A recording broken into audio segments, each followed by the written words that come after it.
Hey, this is Mark from the Practical Stills. Time to open up another bottle. This is the Hidden Barn Series 1 Small Batch Kentucky Straight Bourbon Whiskey. And this is a project from Royce Neeley, Jackie Zykan, Nate Winegar, and Matt Dankner. And they're an interesting group of people. Royce Neeley's been in distilling his family for 11 generations. I haven't ever had any of the Neeley family whiskeys or other offers. They still do moonshine, which is kind of fun. Jackie Zykan, awesome. She's been at Old Forester for 7 years, recently left. And if you like Old Forester whiskey today, it's got a lot to do with her, the way she changed that brand and influenced that brand. And Nate and Matt are involved out here in Colorado in 5280 Whiskey Society, one of the biggest whiskey societies in the country. So it's a great group of people. I'm excited to try this. A lot of things about it should be awesome. But we got to open the bottle and find out. So this is made up of a sweet mash. So not sour mash like you're used to. All Royce does is sweet mash. So every batch is its own fresh batch. There's none of the spent mash put back in the next batch. That's what sour mash is. This is sweet mash. 70% corn, 20% rye, 10% malted barley. It's fermented in cypress tanks using wild yeast that Royce gathers himself, double pot distilled to 127 proof, and barreled in 2-year-old seasoned oak at 110 proof. So they could really come off the still a lot higher. They could go in the barrels a lot higher, which would be less expensive for them and probably easier. So I appreciate, everybody knows I love low barrel entry proof. They could have gone in at 125 proof. They're only going in at 110. I think that's great. Really changes the flavor and the feel of the whiskey. This edition is bottled at 106 proof, and it's only sediment filtered, so not even just regular filtered, as opposed to chill filtered. They don't filter at all other than to get the big chunks out of it. I think that's going to be fun. And this is a small batch made up of only 7 barrels. That term's not really even prescribed anywhere. Small batch can be whatever they think, but 7 barrels is really a small batch. They're going to also have in this Series 1 single barrels and some, I think, some exclusives or barrel picks. But this is a small batch. I paid $75 for it. And I really hope it holds up because I'm a big fan of Jackie and what she did at Old Forester.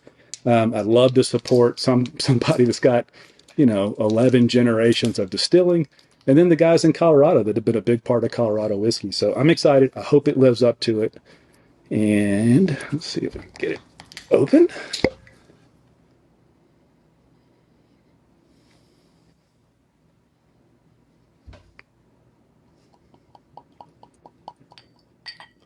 The color's beautiful, and they say it's 4 to 5 years old, so it's not terribly old.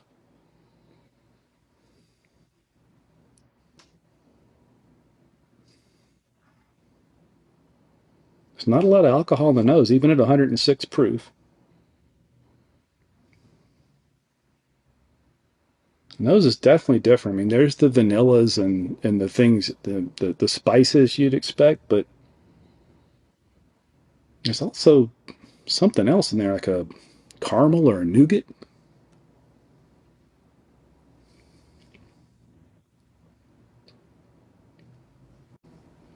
That is definitely different.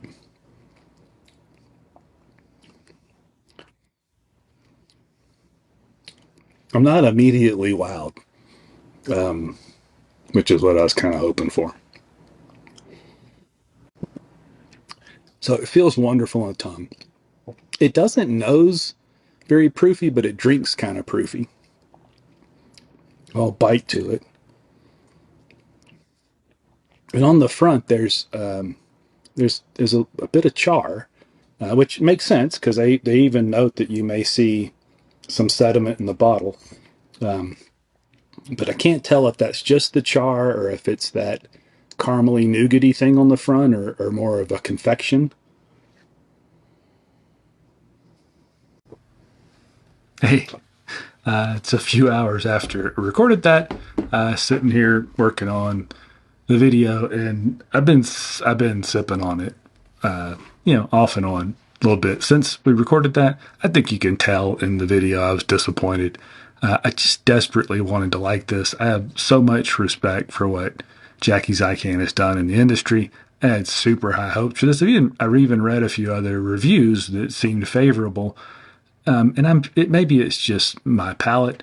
This just strikes me as a lot of almost every time I've ever been to a brand new distillery or some new business that's trying to use, whatever, small barrels or fast aging or something. I always get this overwhelming feeling that I'm just chewing on char and some kind of paper or cardboard. And frankly, that's what I get here. I don't know. You got to figure a master taster like Jackie, somebody with that kind of renowned palate. There must be something here that I don't get. I'm guessing it's me. I'd love to know. Nobody's ever been able to explain that flavor.